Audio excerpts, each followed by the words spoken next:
Let's start off by some questions we got on Instagram from Lucas_Willman_. Are you guys ever going to come out with a gun that is compatible with aftermarket parts, aka non-proprietary? I thought all the savage questions were on Reddit. As did I. They're giving us a hard time here. When are we ever going to make a gun that's not proprietary? We already have. In terms of totality, not proprietary, sure. But the majority of parts on our AEG rifles are compatible with aftermarket stuff. For example, the 2GX system, like the KM4s, SR7s, SR10s, those ones are mostly compatible with aftermarket parts. The only things that you can't really do anything with are going to be the two-piece hop-up and the gearbox. Now, if you really want to get technical, sure, the body of it is also kind of proprietary as well, because you do have the hinging system on that. For the most part, you can put in aftermarket nozzles, spring guides, tappet plates, gears, pistons, cylinders, piston heads. Pretty much do whatever you want, triggers, whatever. So we already do have it, and yeah, we're always moving in that right direction. Thank you, Lucas, for that question. Next up, it's going to be a Reddit user, Sensei Spencer G. Would love to know if you guys plan on having a GVB TK45 line, or if I'll have to HPA one when they come out. Either way, psyched for the release. Additionally, I was wondering what aftermarket upgrades I'd be able to make on it. Is there gearbox version 2 or something proprietary? Personally, I was confused by how the angled mag well would work in conjunction with being able to swap the upper with the rest of the Ronin line.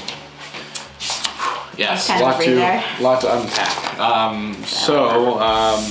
Yeah, to answer the first question, you know, if a lot of people ask for something, well, you know, it definitely tells us that's something we should probably do. The TK45 in the gas blowback version is something everyone has been asking about since we revealed it at SHOT Show 2018. One of the first questions we got at SHOT Show 2018 was, will you make this in gas blowback?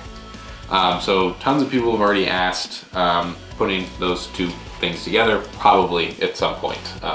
Not immediately, but definitely down the road it's probably going to happen.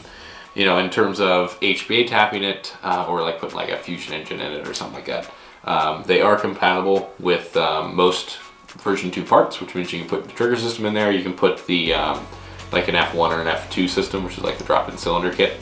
Those will go in there just fine. So you can definitely make it work if you wanted to get something HPA sooner. And like I said, the internal is going to be mostly version 2 compatible. The last part, the Ronin uppers.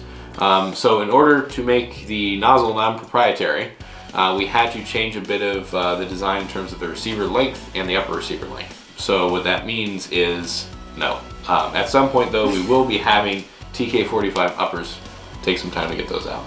Next question, it's going to be from Reddit as well. It's from FinchFinch93. He would love to know if KWA has looked into their own HPA line of guns, or if they're primarily focused on AEG/GVB. Yes, so HPA seems to be a hot question this time around. Trending topic. So HPA is not necessarily something that we're looking at in the immediate future. Right now we're focusing on our new AEGs that we're coming out with.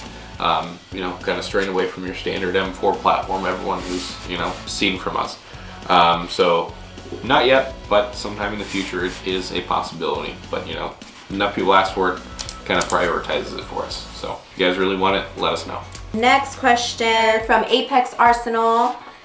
I love your mid caps. Any chance you guys are looking to make magazines that cater to the speed airsoft crowd, colored mags with integrated butt plates that serve as a mounting pivot?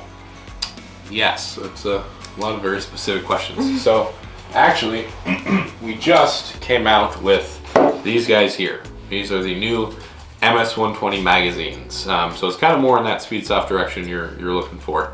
Has a bit of a different design.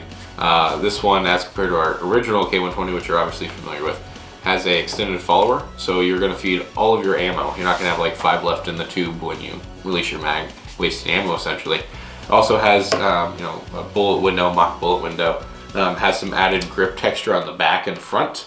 And you know, these are also the standard K120 ones are going to have a removable butt plate, so you can add, you know, Ranger plates or whatever to that as well. So also a dot matrix for identifying them. So if you're going fast, you got to get the mag, rid of the mag. You toss it across the field. You can always find your mag, because you'll always have your markings on there. And our last question is gonna come from Facebook. Destin Luity, sorry if I said your name wrong, is asking, will KWA ever make sniper rifles? Gas or electric? Good question. Sniper rifles, gas or electric? Gas, arguably we already have one. The PTS Ma-10, which is basically a 308 style. That you could argue is like a DMR. As far as like a traditional sniper rifle, like the bolt action you see out there, we don't have any plans immediately, but that is something we're actually talking about, funnily enough, the other day around the office, kind of tossing the idea around. But you know, one of those things, you know, the more people ask for it, the more likely it is to happen. But I personally would love to see a sniper rifle come out of us, because I think there's a great market for that, especially for something good out of the box. I think we'd all love to see a sniper rifle produced by KWA. Thank you guys so much for submitting your questions and for viewing the video. If you guys have any other questions, anything you'd like to see in the future, please let us know. Thank you so much for watching. All right, later, insiders.